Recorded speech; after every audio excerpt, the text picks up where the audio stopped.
Padaya.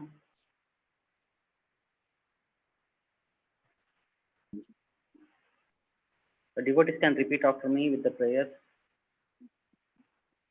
Nama Om Vishnu Padaya. Nama Nama Vishnu Om Vishnu Padaya, Padaya, Krishna Preshtaya Bhutale. Krishna Krishna Preshtaya Preshtaya Bhutale, Bhutale, Srimate Bhakti Vedanta. Srimate Srimate Bhakti Vedanta, Swamin iti namine. Swaminiti Swamy iti namine. Namaste Saraswate Deve. Namaste Namaste Saraswate Saraswate Deve, Gauravani Pracharine. Gauravani Gauravani Pracharine, Nirvishesha Shunyavadi. Nirvisesha Sunyavadi, Paschatya Deshatarine. Paschatya Paschatya Deshatarine. Deshatarine, Jaya Shri Krishna Chaitanya. Jaya Sri Krishna Chaitanya, Prabhu Nityananda. Prabhu Nityananda, Shri Advaita Gadadara. Sri Advaita Gadadara, Srivasadi Gaura Bhakta Vrinda. Srivasadi Adi Gaur. Gaura Bhakta Vrunda, Hare Krishna, Hare Krishna. Hare Krishna, Hare Krishna, Krishna Krishna, Hare Hare. Krishna Krishna Krishna, Hare Hare, Hare, Hare Rama, Hare Rama.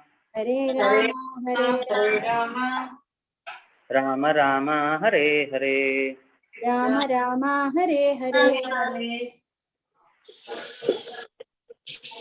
So, today we'll be discussing the qualities of the soul and various theories connected with the soul, which are prevalent at the time of Lord Krishna.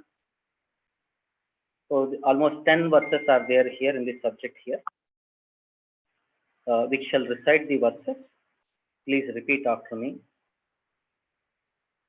Veda vinashinam nityam Vedavinashinam nityam, yayenam ajam avyayam Yayenam Yeyam Avyayam, Ajamatyam, katam sa purusha partha Katham sa Purusha Partha, kam gatayati hantikam.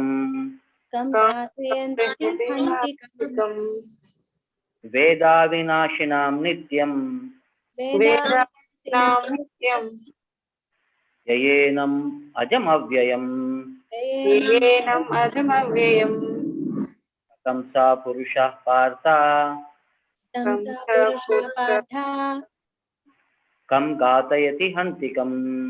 Kam Kathayati Hantikam. So Arjuna, Krishna is saying, O Partha, Veda vinashanam nityam. So those who are in knowledge, who knows about the soul, which is aminashinam, which is indestructible, it is nityam, it is eternal, ajam, which is unborn, avyayam, which is immutable.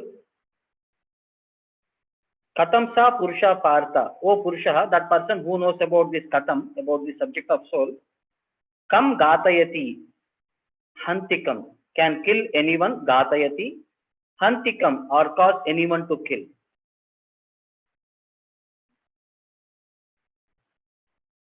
So he's saying, O Partha, how can a person who knows that the soul is indestructible, unborn, eternal, and immutable kill anyone or cause anyone to kill?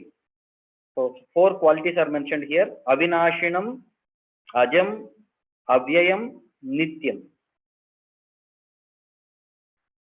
So to understand this, Krishna is in purport Prabhupada is explaining certain basic principles. A person who is situated in complete knowledge knows how and where to apply a thing for its proper utility. This is the significance of a person of intelligence. So he knows when, where, how to utilize things according to type, place, circumstance. Similarly, even violence has its utility, and how to apply violence rests with the person in knowledge.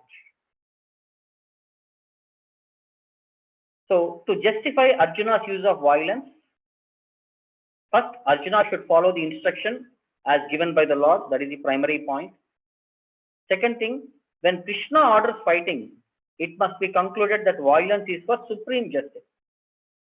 Because Lord comes paritranaya sadhunam vinashaya cha dushkrutam. He is here dharma samsthapanardaya. He is here to reinstall the dharma and to clear unwanted people. This is like an analogy. A surgical operation is not meant to kill the patient but to cure him. Because what is the operation here? To wind up all the unwanted people here, and so that all the other people who are pious people, they get an opportunity to practice the path as enunciated by Lord through his pure devotee. So finally, fighting to be executed by Arjuna at the instruction of Krishna is with full knowledge. So when you act under the direction of the Lord, there is no chance of possibility of sinful reaction in that person. Like for example, Manu Samhita orders death to a person who has committed a murder. So why it is recommended? Because if he is committing a murder, he has to bear the consequences in the next life. So to remove that consequences or the impact of that punishment in the next life, he is ordered by the king to be hanged in this life itself. So that the more the wait happens, the more the punishment will increase, like interest. If you don't pay back on time, the interest will be increasing. The karma factors, if he is not atoned in that particular life itself, the interest factor will increase and he has to bear more punishment in the next life. So this is the recommendation of Manu Samhita, which is like the guidelines for the kings how to rule this material world. Now, in the next verse, Krishna is explaining about the nature of the soul and the nature of the body.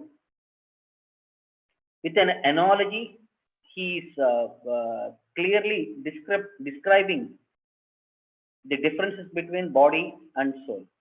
You can all of you can repeat after me. Vasamsi jirnani yata vihaya. Vasamsi jirnani yata vihaya. Navani granati naroparani. Navani granani narani. Tata sharirani vihaya jirnani. Tadha sharirani jirnani. Anyani samyati navani dehe. Anyani samyati navani dehi. Once again.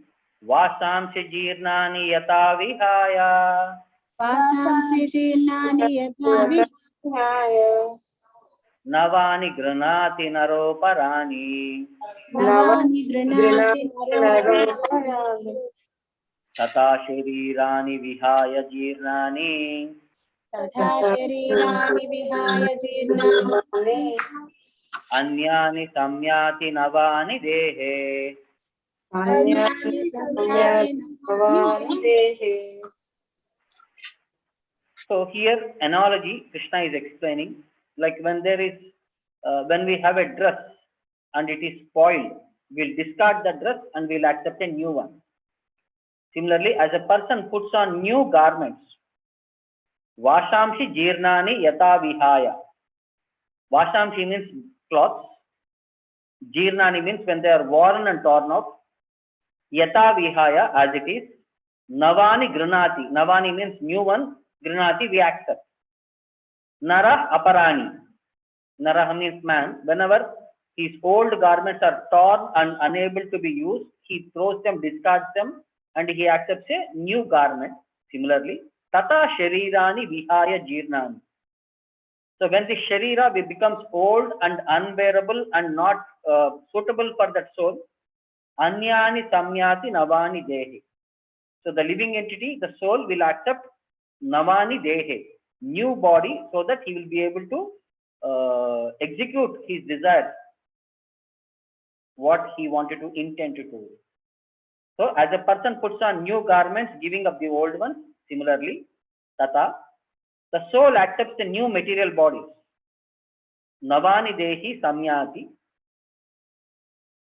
giving up the old and useless ones.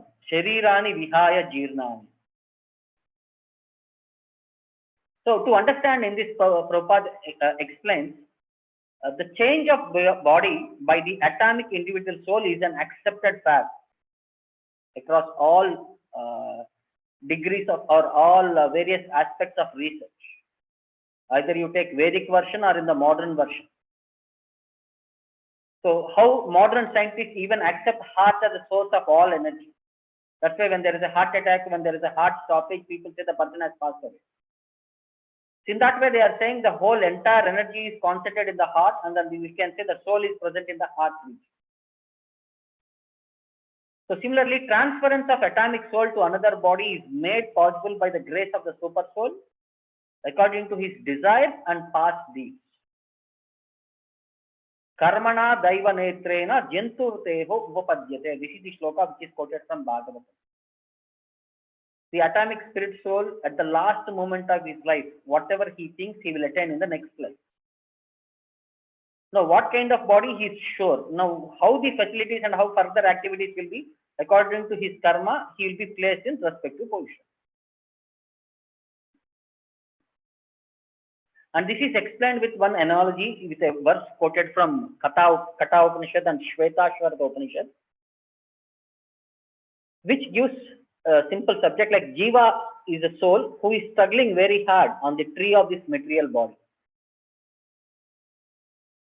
But as soon as he agrees to accept the other bird, there is two birds on this body. One is the Jiva, another is the super soul. And this Jiva is trying to enjoy the fruits of this body, which are sometimes very sweet, which are sometimes very bitter. The sweet fruits are the punya aspects and the bitter fruits are the papa aspects. And the other bird, who is the super soul, he is continuously watching this Jiva and he is thinking when he will turn his attention towards me. Right now, he is engrossed in that fruits, enjoyment of the fruits. Struggling sometimes enjoying, and all different expressions he is going through. As soon as the bird stops eating the fruits and concentrates on the friend, the other supreme spiritual master as the other bird, immediately he becomes free from all lamentation. So this is the aspect what Prabhupada is saying. Samana vrikshe purusho nimagno. So on the same tree, Samana vrikshe purusha nimagnaha. The living entity is engaged. Anishaya sochati muhyamanaha. Justam yada pashyati anyamisham asya mahimanam iti vita shokaha. So he is sochati muhyamanaha. Sometimes he is very happy and sometimes he is morose. He is in anxiety, anishaya, sochati, lamentation, moroseness. So in that way, justam yada pashyati anyamisham. When he stops looking at any other thing and focuses on the Isha, the Supreme Lord, asya mahimanam, understanding his glories, iti vita shokaha, he becomes free from all the lamentation. Now, who is the witnessing bird and who is the eating bird? So Krishna is the witnessing bird and the Jiva, Arjuna, is explained here as the eating bird. So what is the reason for the Jiva bird to suffer in this world? Forgetfulness of his relationship with the Supreme is the cause of one's changing his position from one tree to another tree. Now when Arjuna, the Jiva, turns his attention, his face towards the eternal friend Krishna, and if he understands Bhagavad Gita from him, Asya Mahimanam, then he becomes free from lamentation. Iti Vita Shokaha. This is the shloka quoted from Kata Upanishad and Shvetashwara Upanishad. The relationship between the Jiva and the Super Soul is nicely depicted here. So what was the Lord's advice to Arjuna here with this analogy? So Arjuna is advised by the Lord not to lament for the bodily change of his old grandfather and his teacher. It's a Prakriti Dharma. Either when you become old, you have to quit this body and you have to accept a new one. So do not become aggrieved with this principle. Rather, he should be happy to kill their bodies in righteous fight, so that they may be cleansed of all the reactions from various bodily activities which they have done from in this life or the past life. So with this, there is a reference given. One who lays down his life on the sacrificial altar or in the proper battlefield is at once cleansed of all bodily reactions and promoted to a higher status of life. This is a Vedic reference. So there is no cause for Arjuna to be being under lamenting.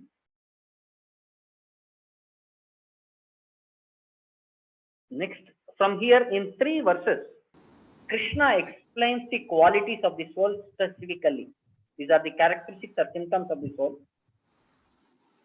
All of you can repeat after me. Nainam chindanti shastrani. Nainam chindanti shastrani. Nainam dahati pavakaha. Nainam dahati pavakaha. Na chainam kledayanti apo. Na chainam kledayanti ya apu.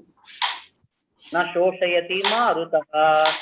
Na shoshayati marutaha. Nainam chindanti shastrani.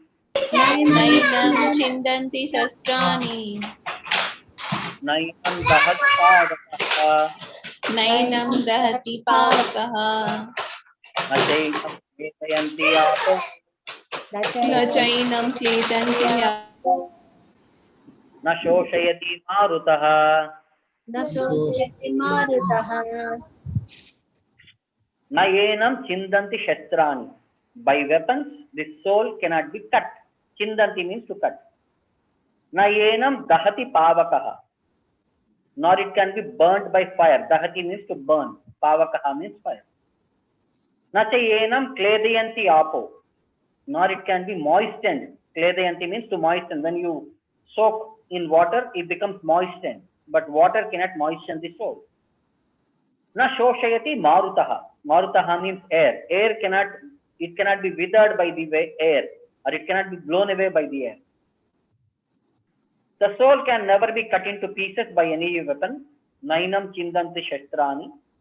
Nor can be burnt by fire. Nachainam nayenam dahati pavakaha. Nor moistened by water. Nachainam kledayanti apo. Nor withered by the wind. Na shoshayati marutaha. So here Prabhupada is explaining, can the soul be cut to pieces or killed by any kind of weapons, either Vedic style or modern style? No, there is no chance to kill the soul. All the weapons that are all swords, flame weapons, rain weapons, tornado weapons, they are all unable to kill the spirit soul. Because any weapon in the Vedic times, like Varunastra, Agnayastra, any perspective, all these things are all made of either air, water, fire, ether, earth. All these based upon, all the weapons are all these based upon these material elements. So none of these elements can actually kill the spirit soul. Or these weapons can cut the spirit soul into pieces? No, they can never cut the spirit soul into pieces, nor the spirit soul is annihilated by any weapons, regardless of scientific devices. Even modern day atomic bombs or guns or anything also cannot destroy the spirit soul. So Mayavadis have a theory that spirit souls are one with the Supreme Soul, but they cannot explain how the conditioned soul is under the illusory energy. Because Supreme Soul is beyond illusion. And if you are all one with the Supreme Soul, then how can we under the illusion? The logic fails there. The refutation point, what Shastras say, Acharyas give. So the individual soul can never be cut from the original soul. Because if we are saying we are part of the Supreme Lord, we have been one with the Lord, now we have become individual, means how can the soul can be cut into pieces? That cannot exist. Soul cannot be cut. So they cannot explain how the soul evolved from ignorance and consequently became covered by illusory energy.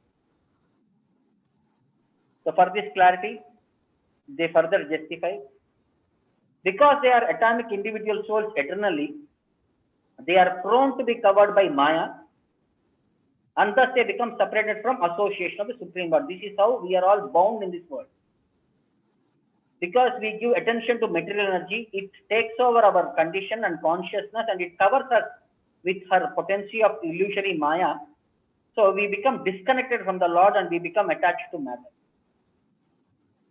So analogy is explained just as sparks of a fire, although one in quality with the fire, are prone to be extinguished when they are out of the fire. This we can see literally when there is a campfire or anything. When there is a fire, sparks keep coming out. If they fall on a dry grass, they will be able to maintain that fiery tendency. If they fall on the ground, very soon they will be extinguished. If they fall in the water, the next moment they are extinguished. So if they are in the Sattva Guna, it is like dry grass where they can capture their fiery attention for few more minutes and dry grass can burn. Or if they fall on a cloth, the cloth can be burned. If they fall on a ground, they will be there for few minutes, that is passion. But if they fall on the water, they will be immediately be extinguished, that is like Tamoguna, ignorance. So even after being liberated from illusion, the living entity maintains a separate identity. So people may think, okay, after this liberation, we'll go back and merge with the Lord. No, we maintain our individual identity. This is what we are evident from the teachings of Lord to Arjuna. So Arjuna became liberated by the knowledge received from Krishna, but he never became one with Krishna. After the battlefield, after the instructions of Bhagavad Gita, Arjuna carried on the instructions, but he never became one with the Lord by understanding this Bhagavad Gita knowledge. Okay, please repeat the next verse. Achedyoyam adahyoyam.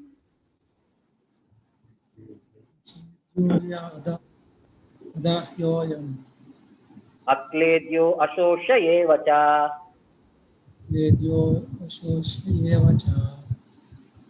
Nitya sarvagatasthano.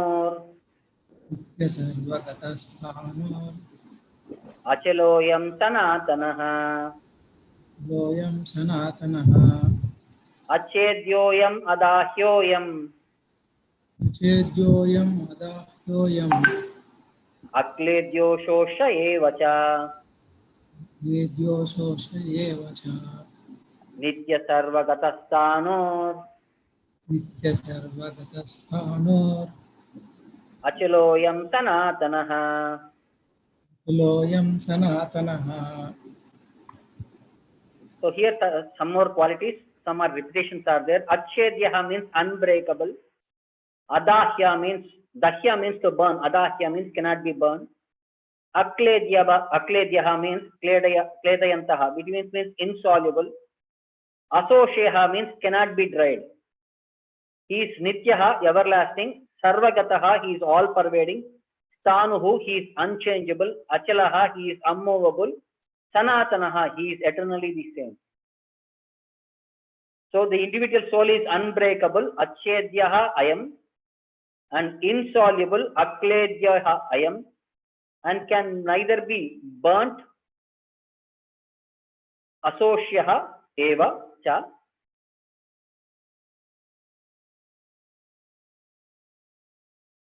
Or dried. Burnt or dried. Adasyaha asosyaha eva cha. He is everlasting. Nityaha. He is all pervading. Sarvagataha. He is unchangeable. Stanuhu. And he is immovable. Achalaha. And eternally the same. Sanatanaha. So all these qualifications of the atomic soul definitely prove that Jiva is eternally the part and parcel of the Supreme Spirit soul. And he remains the same atomic eternally without change. The position of Jiva cannot change. He is the individual soul and he is the servant of the Lord in any position, either in the material world or in the spiritual world. So after liberation from matter, the atomic soul may prefer to remain as a spiritual spark in the effulgent rays. He may become one of the aspects in the Brahma Jyoti. But intelligent persons, they would like to enter into the spiritual planets in the Vaikuntha Lokas, and they want to associate with the Lord and they want to serve the Lord. And here one word is used, Sarvagataha. He is all pervading, because there is no doubt that living entities are all over the God's creation. Either they live on the land or in the water or in the air or within the earth or even within the fire. Everywhere they are existing. Within all five elements they pervade. That's why they are considered Sarvagataha, all pervading. Okay. Next, 25th verse. Avyaktoyam achintyoyam. Avyakyoyam Chintoyam Adhikaryoyam uchyate. Avikaryoyam uchyate. Tasmadevam viditvainam Tasmadevam vidityevam nanu sochitam arhasi. nanu sochitam arhasi. Avyaktoyam achintyoyam Avyaktoyam achintoyam adhikaryoyam uchyate. avikaryoyam uchyate. Tasmadevam viditvainam Tasmadevam vidityenam nanu sochitam arhasi. nanu sochitam arhasi. Means here some more qualities. Avyaktaha, he is invisible. Achintyaha, he is inconceivable. Avikaryaha, he is unchangeable. It is said that the soul is invisible. Avyaktaha, inconceivable. Achintyaha, he is immutable or unchangeable. It is avikaryaha. Tasmad evam viditvainam. Knowing this, na anusochitam arhasi. You should not grieve for the body.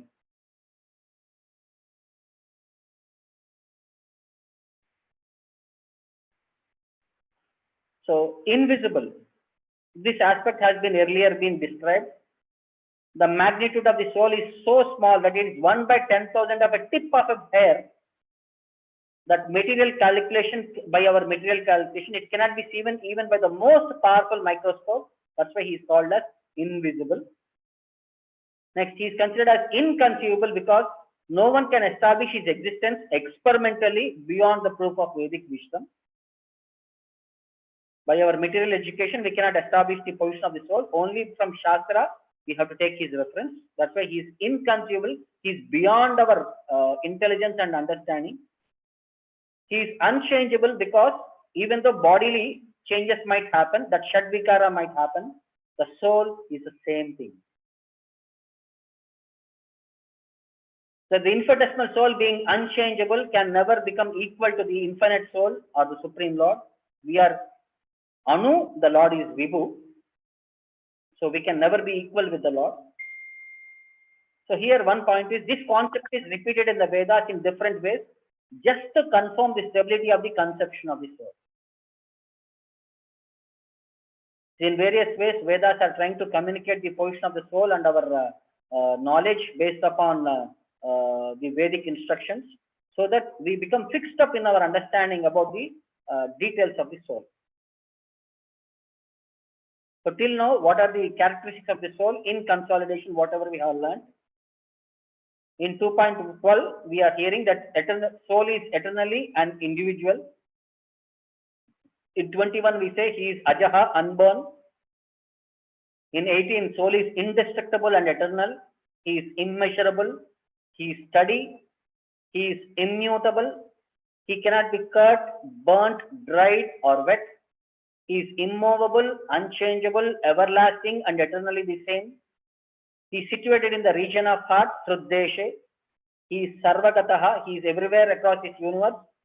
He is invisible and inconceivable, Avyaktaha, Achintyaha. He is perceived by individual consciousness. The only proof for the soul is Vedic scripture, Shruti.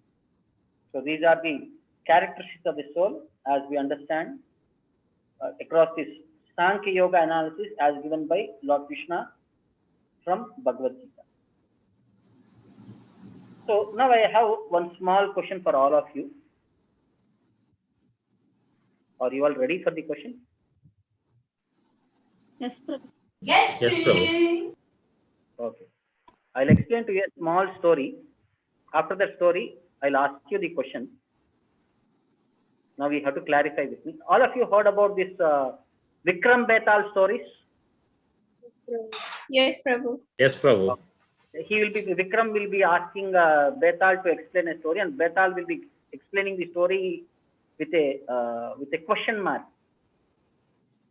So Vikram has to solve that question. It's like puzzle.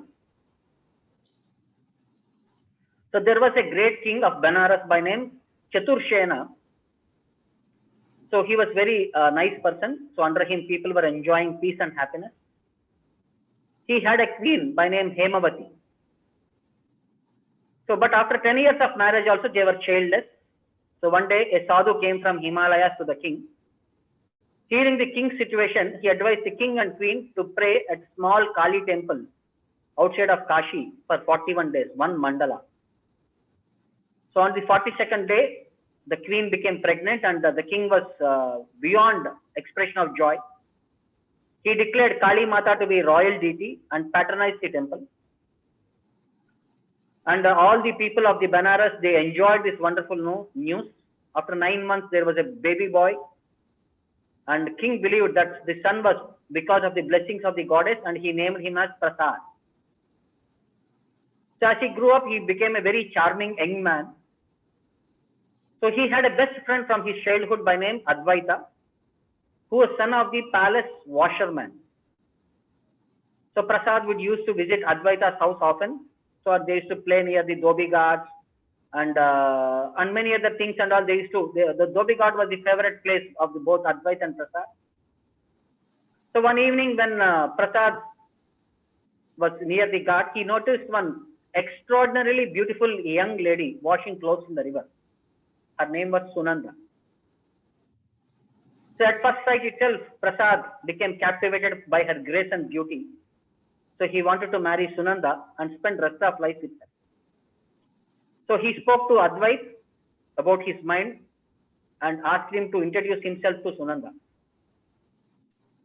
So Advait was also having great feelings of love for Sunanda for the past many years, but he had no courage to express to her or even to his friend. Now seeing that his best friend Prasad wanted to marry her, Advait became deeply hurt. But he decided the happiness of his best friend is more important, and he kept quiet. So over the next few days, Sunanda and Prasad became inseparable.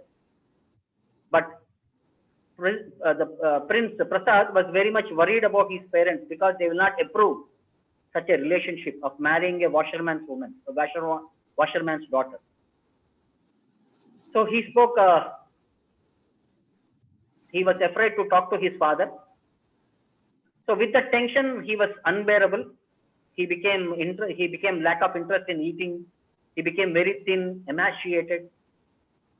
So Advait could not bear his friend in such a situation. So he wanted to communicate to the queen Hemavati about Prasad's love affair. So while Advait headed to the palace with this in mind, Prasad visited Kali temple to seek divine assistance. So in his confusion and the situation and anxiety, he made a stupid vow in front of goddess Kali. So he said, if I am able to marry Sunanda, then in the next Purnima, the first Purnima after my marriage, I will sacrifice myself. So this is a foolish vow he had communicated. So when Advait reached the palace, he found the king and queen were having lunch. They were also very happy to see the son's best friend, and they had asked him what is the matter, why he had come. So Advait very fearfully and timidly narrated the entire love story of Prasad and Sunanda. So Chaturshena was an intelligent man. So for him all the people were equal. So he was very happy that that his son had found his love. So he did not bother whether the daughter-in-law might be from a lower background also. But queen was very excited to meet Sunanda because they have heard about the good qualities from Advait. Then Advait asked the prince they asked Advait to bring the prince back to the palace. When Prasad heard that their parents were ready for the marriage, he was very happy. He was very overjoyed. He was excited. He forgot about the vow what he had taken in the temple. So royal wedding was there the next week, and Advait was not very depressed because of this lost love, but he took most active part in organizing the festivities. The entire kingdom celebrated the festival. So the 2 nights after the wedding, Prasad and Sunanda were on the palace, and very soon that Purnami was about to come. By seeing the beautiful moon, Sunanda was speaking to Prasad, see, the moon is how much beautiful. So it will become even more beautiful in 2 days because Purnima is going to come. Suddenly hearing this message, Purnima is going to come. Prasad remembered his vow. Then Sunanda could notice that there is a change in the mood of Prasad. So Prasad did not explain anything to her. The next day, whole day he was thinking. So displeasing the goddess was out of question because it was the royal deity. And he was believed because he took birth itself only by her blessing. So he could not go back on his vow. See, on the full moon day, he asked Advaita and Sunanda to accompany him to the temple. So he hugged both of them, asked them to wait outside. Then he went inside the altar and he beheaded himself on the sacrificial altar there. When the prince had not come for a long time, Advaita went inside to check. When he saw the dead body of the prince, he was overtaken by the grief and he used the same sword to end his life because he could not stay without his dear friend. Even Sunanda became worried what happened. Both of them had gone inside and they came back. She went inside and she saw both of them are lying there dead. She became very horrified and even she did not want to continue her living. So she also ended her life. So the goddess was watching all this. She became pleased with the prince for being true to his vow and she admired Advaita's affection for his best friend. And she was impressed by Sunanda's love for her husband, her chastity. So the goddess decided to bring all the three back to life. So first she brought Sunanda and she gave her the opportunity. See, I am very much satisfied by your prayers. So you can bring back your husband and your friend back to life.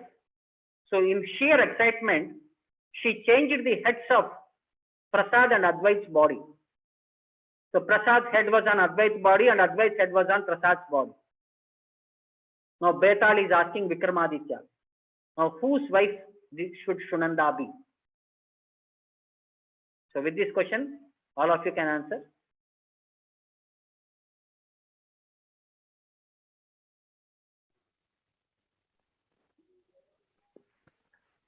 Prasad. Advait's body with Prasad's head. Yes. Advaita's body with Prasad's head should be her husband.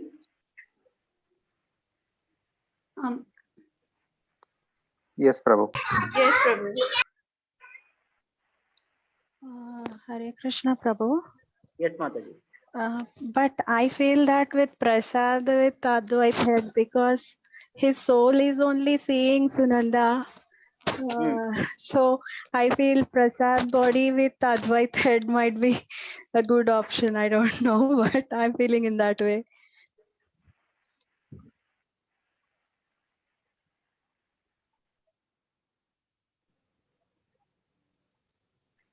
The spiritual answer is Prasad body with Advaita's head because that is where the spirit soul is. But in the material perspective, people feel the head is the face of the body or the face of the soul. The material people get carried away. The Prasad's head should be there and Advaita's body is. But in the spiritual perspective, so Prasad's body with Advaita's head is the actual answer. Okay. One more story. One more puzzle by Betal. Want to hear? You want to solve one more puzzle? Yes, Prabhu. So, Prabhu, Yes, Prabhu. I need a little clarification on this, Prabhu. Yes. As you said, the answer is Prasad's body with Advait's head. So, basically, where the soul is, located. Normally, we think it's head. It's the mindset. It's the emotion, and we feel that it is in the head. So I said that it is head. Actually, the soul is situated in the heart region. That's what we have heard. The qualities of the soul. Okay, so in that sense, then it should be Prasad's body and not Advait's body. So the soul is in the body, so we have to take the body and not the mind. Yes. See, even the mind, what we are thinking, that is in the head, that is brain. The mind is always connected with the heart again, they say. Intelligence is connected with the brain. Okay. Okay. Manasa means sometimes Atma also means mind. Atma also means intelligence. Yes. There are subtle coverings of the spirit soul. So sometimes mind, manasa, is referred to heart as per Sanskrit definition. But Prabhu, I have heard the same story with the like little extension with the same story, that what happens, the women chose the person like Advait's body with Prasad's head, but later on there is little bit added to the story, is that Advait is a very has a very good body because he's a bodybuilder and he focuses on his body and he has a very good physique. But later on, because he has a Prasad's mind now, Prasad's head, so his body changes over the period of time because of his mind, Prasad's mind, the body changes and again takes the shape of a Prasad's body because of the mind. That is the, yeah. So the conclusion of the story was that it's your mind who can change the body also. Like it, something, No, I mean, no, actually we go confusing. by spirit soul perspective. The entire strength comes from the spirit soul perspective. Right, Prabhu. So basically, your confusion is where is exactly soul? If it is in the body, then definitely it's a body. Yes, soul's exact position is the heart. Right. Shrut Deshe, that's what clearly Bhagavad Gita is saying. No? Shrut Deshe. Shrut means heart. Right. Okay, one more puzzle. Prabhuji, one question regarding this story. Okay. See, the story is not created by us, so we have to accept whatever is we hearing about the story. Okay. The technical aspect we have to understand. Okay. Means the soul is there, like and whatever instrument is there in head will be used by soul for intelligence and intelligence and mind activities. Okay. This is what the process goes, Prabhuji. See, that's why sometimes the mind is connected with the heart, they say. Yes, sir. But intelligence is connected with the brain. Okay. So that's why whenever that intelligence part is referred, it is referred to the head. And when the mind is referred, it is always referred with the heart. Okay. Okay, Prabhu. Okay. So this is one more story. So there is a Brahmana by name Agni Swamy in the town of Brahmasthala in the river Kalindi. He is very loyal to his religion. He had one beautiful daughter by name Mandaravati. She was extremely beautiful and yet to be married. So they were in search for a bridegroom who is educated, who is beautiful, and he is a man of good quality. So they wanted to perform her marriage. So one day, 3 Brahmanas arrived at Brahmasthala. They had come from Kanyakubja. They were all well known to each other. They were all looking beautiful. They were all intelligent. When they saw Mandaravati, they all became fascinated by her beauty and each of them desired to marry her. And each of them wanted to marry without allowing others. So everybody were very possessive to marry Mandaravati. So one day, all of them approached Agni Swamy and requested him to get Mandaravati married to them. Now Agni Swamy was in a fix because they could not come to any proper decision. So they decided Mandaravati to select the bridegroom out of the 3 Brahmanas. But the Brahmanas were worried.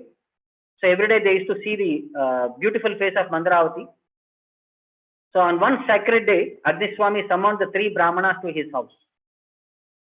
Each one was thinking that Mandaravati will marry him. So when Mandaravati saw all of the 3, she was also in a fix. So she was very upset that she could not select any proper person. So while she was contemplating in the room whom to get married, there was a snake, Kalakuta, and cobra, and she bit Mandaravati and she died. All the Brahmanas were very sorry. So they were not in a position to leave Mandaravati. So they cremated Mandaravati. So one of the Brahmanas collected her bones Astika and he went to river Ganga. The second one built a house at the place of the cremation and lived in it. The last one remembered very much and he went on pilgrimage. So while on his travel, he visited one Brahmana's place who had a wicked wife. So one day her child behaved mischievously. She became angry and threw the child into the fire. The child was dead and immediately burnt to ashes. The young Brahmana felt that it is not good to stay in that house and therefore he was about to quit that house. At that moment, the owner of that house consoled him and he took a pinch of mud and put it on the ash, reciting Mrita Sanjeevani mantra. The child got back to life. Then the Brahmana kept the book containing the Mrita Sanjeevani mantra on a table. He asked his wife to serve the food to the young Brahmana. The young Brahmana ate the food. When everybody went to night, this Brahmana took the book and rushed towards Brahmasthala. So he wanted to reach as early as possible where Mandravati was cremated. By the time he reached the cremation ground, the Brahmin who was there near the Ganga also returned, who had also deposited the Astika in the Ganges. The third one was staying in the hut all the time. All the three assembled at that one point. The young Brahmana who brought the book took a pinch of mud, chanted the mantras and threw it on the ashes there. Immediately Mandravati became alive. She was looking even more beautiful. So all the three were immensely joyous. Now all the three started fighting. The first one said, I recited the mantra, that's why she got life. The second one said, no, I went to Ganga and did her Astika Nimarjana in the Ganga, that's why she came back to life. The third one said, how it is possible? I was the one who was protecting her ash all these days. So it is my wife. See, all the three persons were quarreling. Now, Betal is asking Vikram, whose wife is she? Please answer.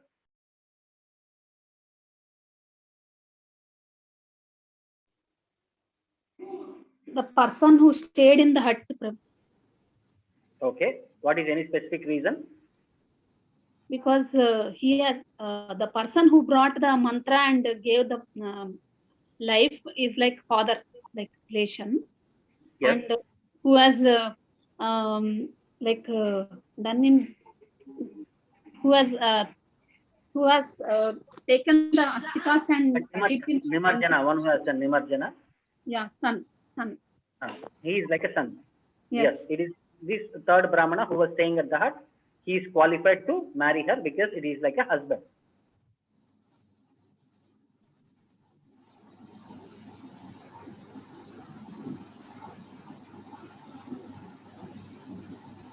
Any other opinion or everybody accept with this?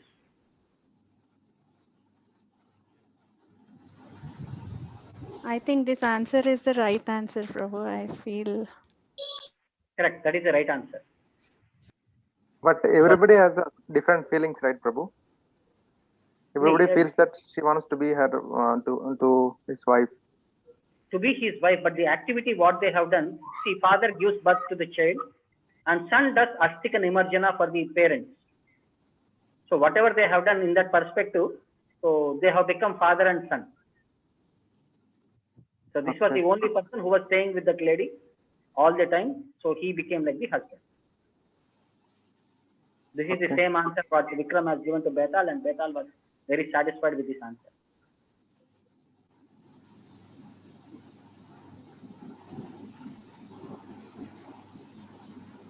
Okay, then we'll proceed with the next part of presentation. So after the explaining of the characteristics of the soul, now what were the various theories that were prevalent at the time of Krishna? We have to understand these are the various theories. Please repeat after me the verse. All of you should try to recite the verses so that we'll get to opportunity to practice this recitation. Atha chainam nityajatam. Atha chainam nityajatam. Nityam va manyase mrutam. Nityam va manyase mritam. Tatapi tvam mahabaho. Tadhapi tvam mahabaho. Nayenam sochitam arhasi. Nainam Sochitam Arhasi. Once again, Atachainam Nityajatam Atachainam Atachainam Nityajatam Nityajatam Nityam Va Manyase Amrutam. Nityam Va Manyase Amritam. Mritam Mrutam, it is not Amrutam. Tatapi Tvam Mahabaho Tathapi Tvam Mahabaho Mahabaho Nainam Sochutam Arhasi. Nainam Nainam Sochitam Arhasi. Arhasi. So if you think Nacha Enam, the soul is Nitya Jatam. He ever takes birth. Nityam Va Manyase Mritam, and he regularly dies. He takes birth and he regularly dies. Taptapitvam Mahabaho, O mighty armed Arjuna, Na Enam Sochitam Arhasi. Why are you lamenting for this purpose? If, however, you think that the soul is perpetually born and always dies, Nitya Jatam, Nityam Manyase Mritam.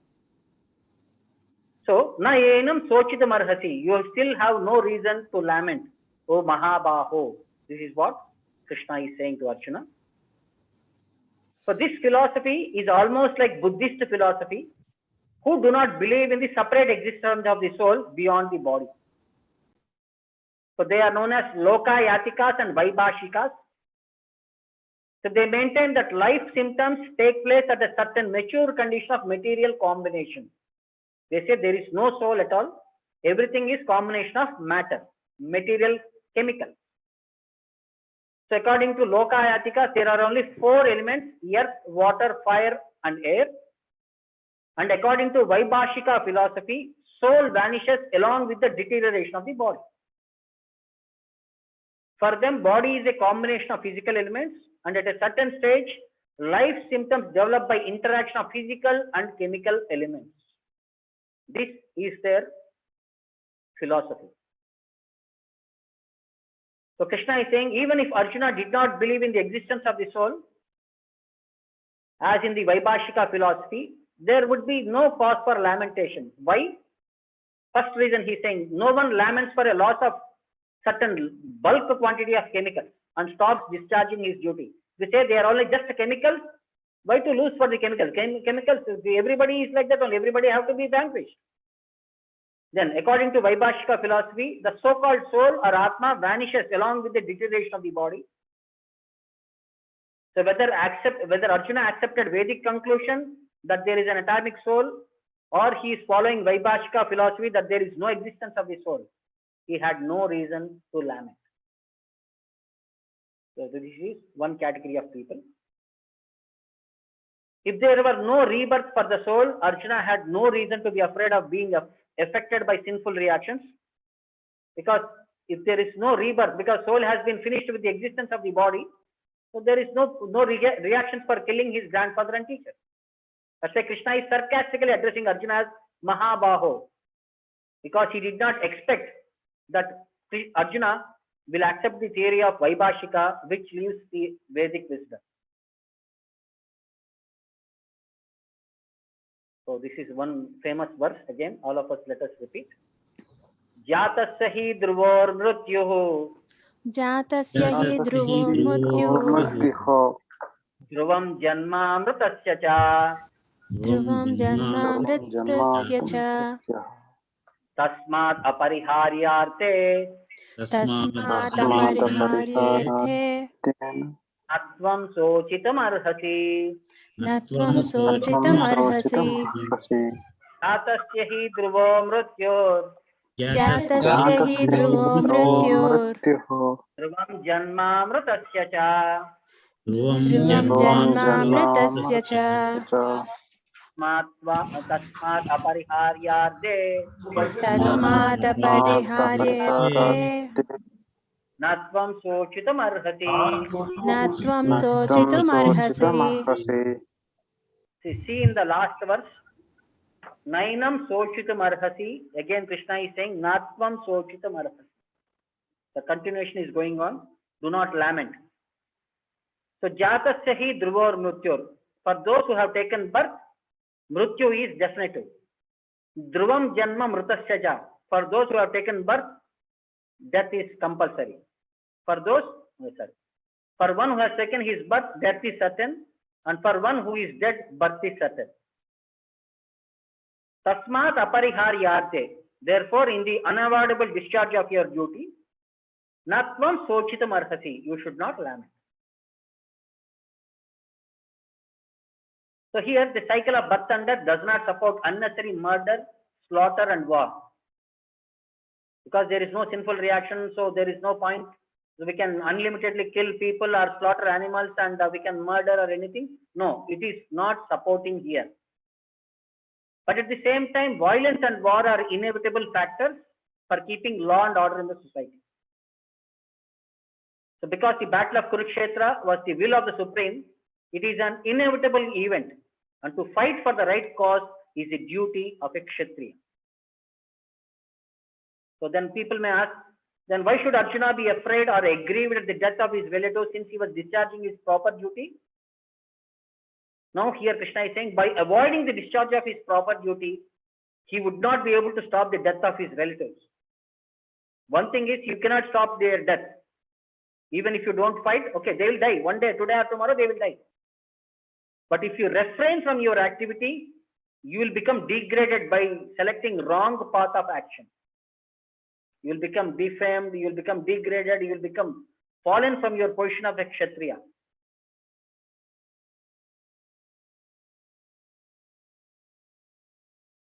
So next 28th verse.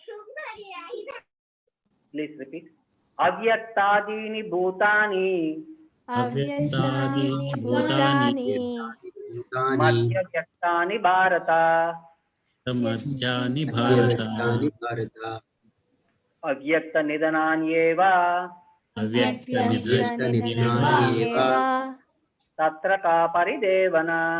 Tatra ka paridevana Avyaktadini bhutani Avyastani bhutani vyakta madhyani bharata Madhyani bharata avyakta nidananyeva Avyastanidananyeva tatra ka paridevana.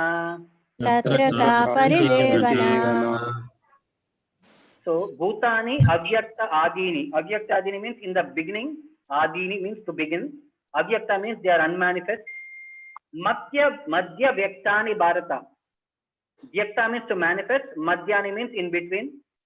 Avyakta nidanani eva. Nidanani means at the end. Avyakta again they become unmanifest. Tatra ka paridevana. Why do you lament for this situation? So all created beings are manifest in their beginning. Avyakta adini bhutani. Manifest in their interim state, madhya vyaktani bharata, and unmanifest again when they are annihilated, avyakta nidanan yeva.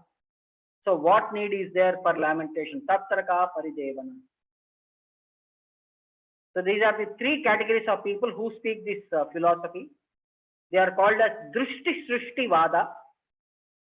Like in a dream, we may think of flying in the sky or sitting on a chariot as a king.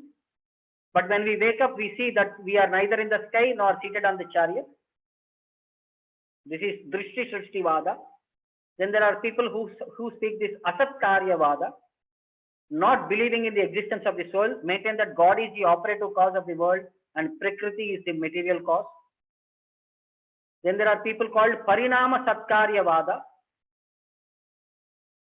The effect exists in the cause, maintains that Prakriti evolves on its own as the material cause, without the necessity of God. This is the atheistic Sankhya philosophy people. So you accept two categories of philosopher, one believing in the existence of the soul and other believing in the non-existence of the soul. In either case, there is no need to lament. So if you do not accept the soul and you take their principle of the law of conservation of energy remains. Because in course of time, things become manifest and unmanifest, there is no difference.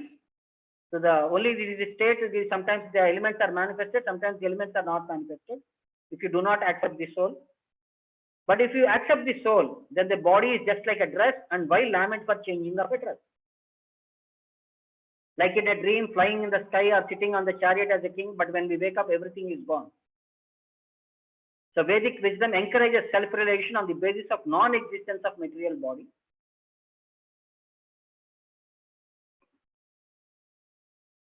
So 29th verse. This verse is called the amazing verse because everything about the spirit soul is amazing. Ashyarevat pasyati kaschidenam. Ascharyavat pasyati kaschidenam. Ashyarevat vadati dadaiva chanyaha. Ascharyavat vadati tathaiva kanyah. Ashyarevat chainam anya shrunoti. Ascharyavat chainam anya shrunoti. Shrutvapi enam vedana chaiva kaschit. Shrutvapi enam vedana chaiva kaschit. Once again. Ashyarevat pasyati kaschidenam. Ascharyavat pasyati kaschidenam. Ashyarevat vadati dataiva chanyaha. Ascharyavat vadati tathaiva chanyah. Ashyarevat chainam anya shrunoti. Ascharyavat chainam anya shrunoti. Shrutvapi enam vedana chaiva kaschit. Shrutvapi enam vedana chaiva kaschit. Ashcharyavat, this is most amazing. So someone look on the soul as amazing. So someone describe him as amazing. Ashcharyavat vadati. Then Ashcharyavat anya shrunoti. Some hear of him as amazing. While others, even after hearing about him, cannot understand him at all. So people become illusioned by Maya. They become engrossed in sense gratification. And they have very little time for self-understanding. They find no solution to material existence.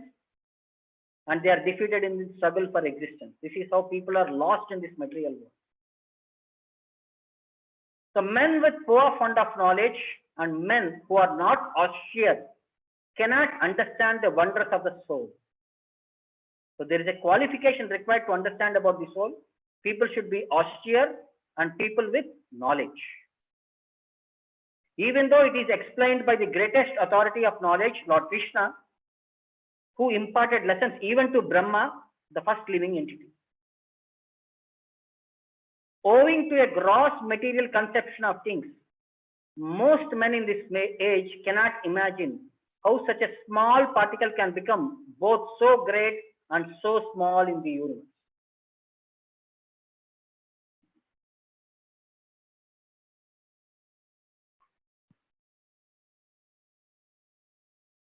So the easiest process for understanding the subject matter of the self is to accept the statements of Bhagavad Gita as spoken by Lord Krishna without being deviated by other theories. So for this, it requires a great deal of penance and sacrifice, either in this life or in the previous ones, before one is able to accept Krishna as the Supreme Lord.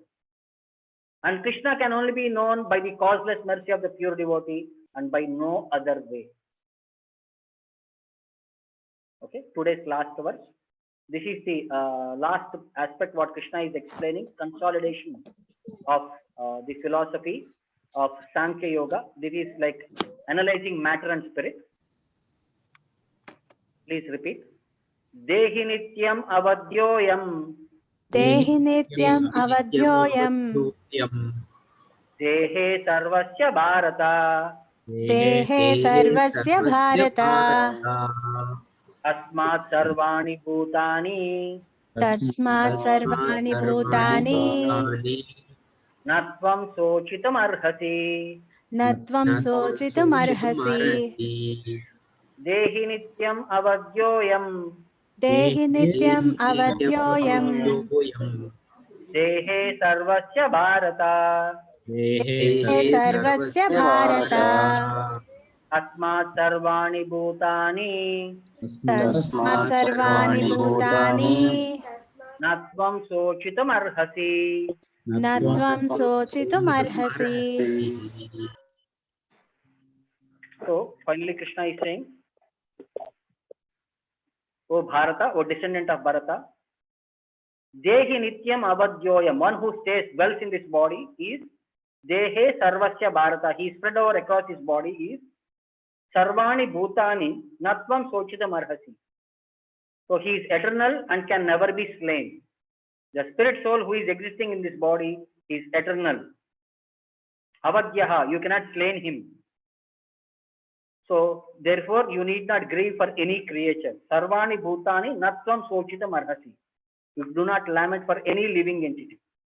See, natvam sochitam arhasi, in the last 4 or 5 verses, the same aspect is being continued. Do not lament, do not lament. So finally Krishna is saying the living entity, the spirit soul who is staying in this body cannot be killed. That's it. So in describing the immortal soul in various ways, Lord Krishna establishes that the soul is immortal and the body is temporary. These are the two conclusions what we come across from 12th verse to 30th verse. So Arjuna as a Kshatriya should not abandon his duty out of fear that his grandfather and teacher will die in the battle. The soul is immortal, violence is not encouraged, but at the time of order, it is not discouraged when there is actual need for it. So need must be justified in terms of sanction of the Lord and not capriciously. Who can decide that there is a need? Only Lord has to sanction, or the spiritual masters to sanction. Only then we can understand that there is a specific requirement for the need. Or else one should one should not independently take their decisions and come to a wrong conclusion that now it is important for me to become violent and take necessary action about these spiritually updated people and not act in the material perspective.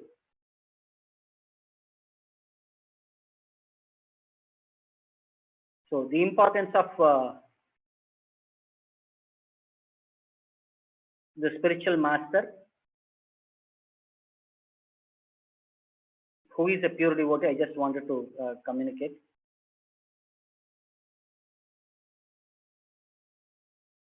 So one small story I'll share. This is a small video presentation. Okay.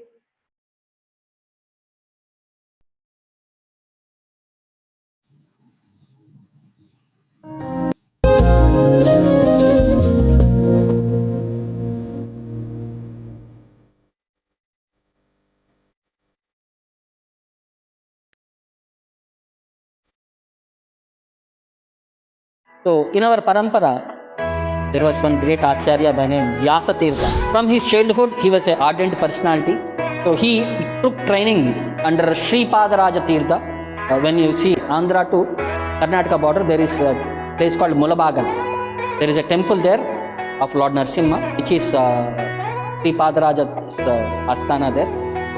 So that is the mata through which we are connected to Madhva Sampradaya, to Vyasatirtha and there is a deity there, Lord Narasimha deity there.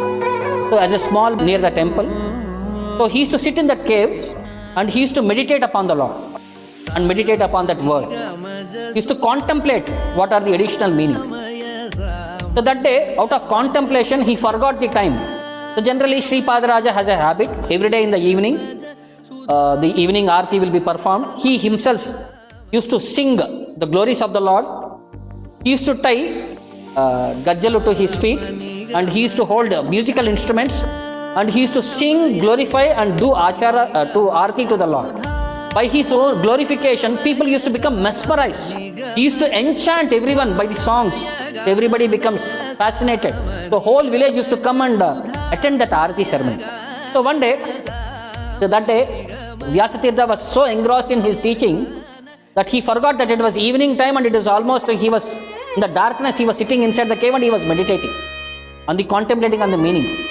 So one disciple, he had missed the thing, he was passing by that cave and he saw there was a huge cobra snake, black cobra snake, coiled around his body. It enwrapped his body. So he became very fearful. He went away to Sri Padaraja Tirtha and invited him. See, there is a huge snake, please come and save Vyasatirtha. So when he came back, Guru, all the disciples came there, then Sri Padaraja Tirtha saw that huge snake, could understand that he was Padmanabha Tirtha, the earlier Acharya, the first disciple of Madhvacharya, who has come there in the form of a snake there. So then both of them started to speaking in snake language. He was asking, he offered prayers to Padmanabha Tirtha and he said, my dear sir, what is the reason for you to come here? So Padmanabha Tirtha says, I have come here to bless Vyasatirtha, so that he becomes the exponent of propagation of this Krishna conscious philosophy everywhere around the world. And in his future life, there is a threat of poison to him. By my touch, any poison will not act upon his body in future. So after his meditation, snake vanished from there, and he came back to Ashta. So when he was taking bath in river Bhima, he found 2 boxes. One box had Vittala deity, very beautiful deity, Ranga Vittala deity. So another box he was not able to open. How much endeavor he tried, he could not open. But he knew there should be a great personality, so every day he used to offer worship to that box. So one day he had asked Vyasatirtha to go and do the worship on his behalf.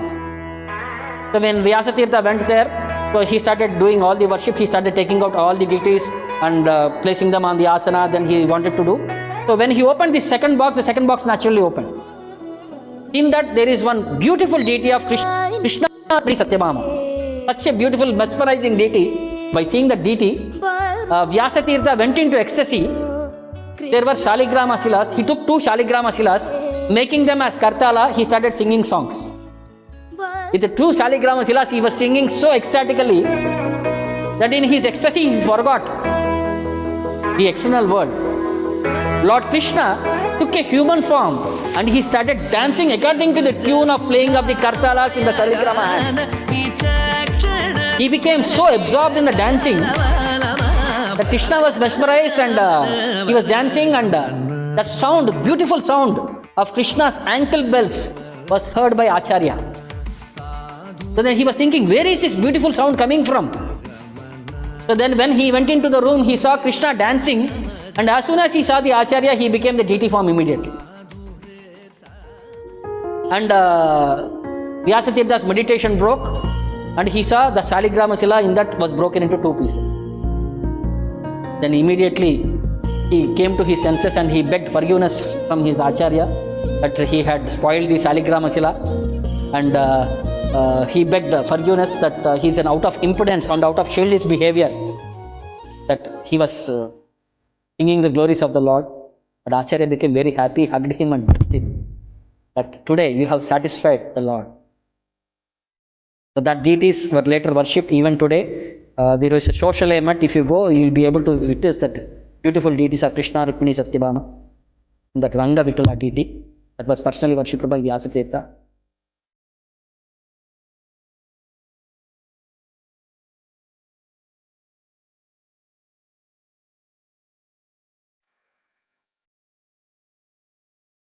So this is the story which explains about the importance of spiritual master, blessings in one's advancement in spiritual life. So all of us also should take lessons from all the great acharyas, how they have satisfied their gurus, so that we also become very obedient to the instructions given to us by Srila Prabhupada and make our life successful in that endeavor. Okay, any questions? Where this temple is located, Prabhu? This is in Karnataka. This is social element. You can go and search for that in net. There are 2 places of Vyasatirtha. One, they have divided into 2 branches. Then which is the social element, you can search for it and exactly can go and find it. Their website itself, all these deities they have mentioned there. Okay, Prabhu. All the various deities, what they received in various Acharya Parampara also they are there. Okay. Okay, thank you all of you. We'll meet again next week. Prabhu, one question, Prabhu. Prabhu, here in Bhagavad Gita, we used to see Bharata, Prabhu. Bharata. So who is that Bharata, Prabhu? In somewhere in this Ramayana also we will see Bharata. No, that is different. This Bharata is like that. Dushyanta and what is that name? Menaka and Jada Bharata also. No, that is not Jada Bharata. This is the Dushyanta Bharata. Dushyanta and Vishwamitra and Menaka's daughter. What is her name? Shakuntala. Prabhu. Shakuntala. Yeah. He is son of Shakuntala. Bharata, Prabhu. He is in the same line lineage. Okay. So from Bharata only this Bharatam Bharatam came because of Jada Bharata, that Bharata son of Rishabha. Earlier it was Ajanaba Varsha. Okay. It became Bharata Varsha. Okay. This King Bharata is from Shakuntala's son. Shakuntala, okay. So in their lineage only these Pandavas came. Yes. So because Pandava, Kurus, all these people are all in that lineage. Few generations before was Bharata. Dushyanta's son, Bharata. Yes. Okay. Because of Jada Bharata, Bharata came. The entire earth became Bharata Varsha. Because of Jada Bharata. Because of Jada Bharata. Who is Jada Bharata, Prabhu? Jada Bharata is the incarnation of Bharata, son of Rishabhadeva. There was one incarnation of Lord by name Rishabha. So he had a son by name Bharat Maharaj. So at the last moment of his life, he became attracted to a deer. And he was contemplating on the deer when he quit his body. So in the next life, he becomes a deer. Okay. But because he was in the advanced stage of bhakti, he was able to remember the fault what he had done in the last life. So he renounced his life of a deer, and in the next life he becomes the son of a Brahmana. Okay. So he thought, if I associate with people, if I develop an affection for them, so I become attached to them and I may lose his human form of life. So he again became like a dumb and dull person. That's why it's called Jada. Okay. So, but he is very devotee in the highest mode, who was practicing Jada Yoga. His description is there in Bhagavatam 5th canto, 6th chapter, 7th chapter, 8th chapter, 2, 3 chapters were there, which describes about his activities and pastimes. So there we hear about him, that Jada Bharata. So because of Jada Bharata only our country is called Bharat. From Bharata the Varsha. The entire planet, which is the left planet, is called as Bharata Varsha. Bharata Varsha. Okay. Bharata Varsha, Bharata Kande. No, in Sankalpa we used Bharata Varsha, Bharata Kande. So The because entire planet is called Bharata Varsha. India is called as Bharata Kanda. Bharata. Okay, thank you. More question, Prabhu. Yes. Maybe it's a very basic question to understanding about the soul. So our soul is controlled by Lord Krishna, right? No. See, Lord is a facilitator in this material body. Okay. Jiva desires, Lord facilitates. Okay. But how does he sanction? Based on our karma. Okay. It's not directly connected or controlled by Lord. No. Our soul. Living entity is independent. But it is a part and parcel from the Lord only. Yes, it is because Lord is independent, Jiva is also independent. The quality, same equality exists within the Lord and within the Jiva also. Okay. But how it will be connected to the our soul is connected to Lord? See, to understand the basic fact, living entity is spirit in nature, material body is dumb, dull. Correct? Okay. Right. Matter has no individual capacity to work. Right. Spirit soul is untouched by matter. Right. So when the spirit soul is in this body, there should be some coordination element between this matter, jet matter, and the spirit soul. Right. That interface is Paramatma. Okay. Fine, Prabhu. Okay. Thank you. Hare Krishna. Hare Krishna, Prabhu. I have a doubt. Mahabharata is named after Bharata, right, Prabhu? So, what is the greatness of Bharata that Mahabharata is named after the many people who had been ruling in this Bharata Varsha. Okay, Prabhu. Earlier it was name was called as Jayamangala.